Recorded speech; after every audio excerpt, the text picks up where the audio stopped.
এর ভেরিগেশনটা এই পাতারও ভেরিগেশন থাকে, হ্যাঁ, কিন্তু এই মুহূর্তে নেই। হ্যাঁ, কিছু কিছু গাছের আছে, কিছু কিছু গাছের নেই, কিন্তু না থাকলেও এর ফলটা ভেরিগেটেড আসবে। হ্যাঁ, দেখুন, হ্যাঁ, সাদা এবং গ্রিনের মধ্যে ভেরিগেশন, বেশ ছাদ বাগানীদের জন্য দেখার বেশ একটা জিনিস।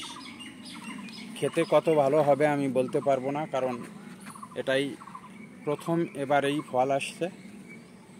এটা বছরে একবারই হয়।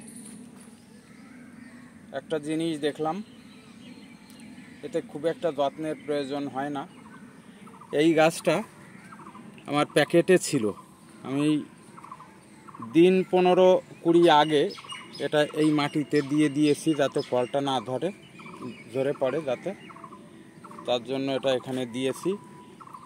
এটা শৌখিন বাগানীদের দেখার জন্য বেশ উপযুক্ত একটা ভ্যারাইটি। যদি ফল টিকে থাকে, টেস্ট কেমন হবে পরবর্তীতে সবাইকে জানানো হবে। নমস্কার, আজ এই পর্যন্ত। ভালো থাকবেন, সুস্থ থাকবেন।